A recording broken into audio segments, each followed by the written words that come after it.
با گرون شدن لیمو هر کافه‌ای باید بتونه با 3 تا لیمو 1 لیتر آبلیمو برای خودش درست کنه. برای اینکه کارمون رو شروع کنیم باید پوست لیموهامون رو از پیلش جدا کنیم، یه جوری که اصلا نمیخوایم قسمت سفیدی تلخی لیمومون رو داشته باشیم. سری میگن که ما پوستکن نداریم، چی کار باید بکنیم؟ برای کسی که پوستکن ندارن کاری که میتونید بکنید اینه که بیاید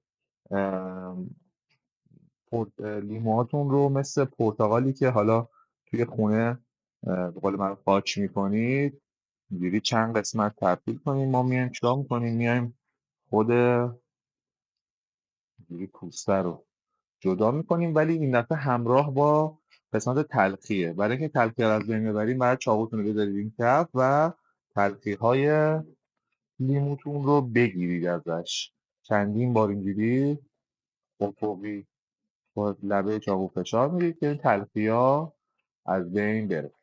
پوست لیموهامون رو جدا کردیم، یه دونه زیپ کیپ برمی‌داریم، پوست لیموهامون رو همه رو میریزیم داخل زیپ کیپ.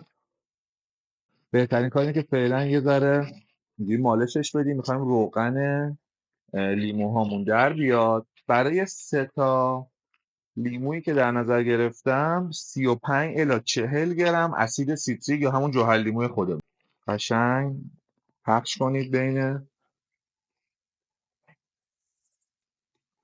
این دونه های درشتم داشت. خیلی مهم نیست به خاطر اینکه توی روغن خود لیمو آب میشه. کاری که باید بکنیم اینه که یه ذره اینا رو همه رو مالش میدیم، میذاریم تمامی این جوهر لیموها آغشش هم به روغنامون و جوهر لیمو با هم دیگه ترکیب شن.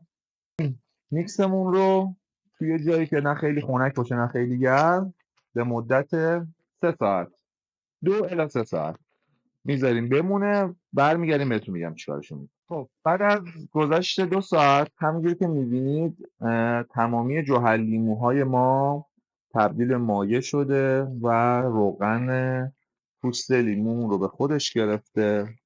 این میکسچرمون رو کامل با خود پوستای لیمو کامل، بخاطر اینکه یه مقدارم چسبیده احتمالاً به دور مشمعمون، میایم یه ذره آب قشنگ میشوریم که هیچ کدوم از روغنامون از بین نره.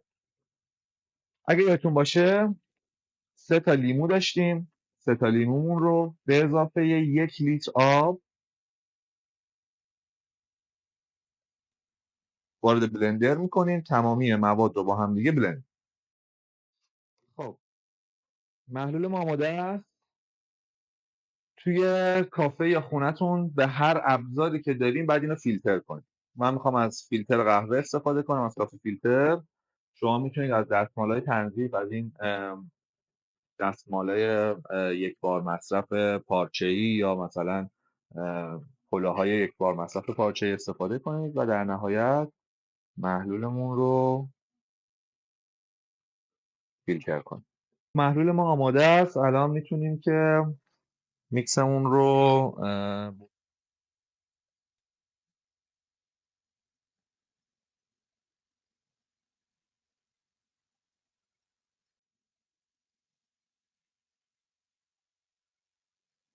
من ادامه میکسمو با آب رقیق میکنم. اگر دوست داشتم که طعم مضاعفی از لیمو بهش بدم سیرپ لیمو بهش اضافه میکنم، اما امروز یه کار خاص میخوام بکنم.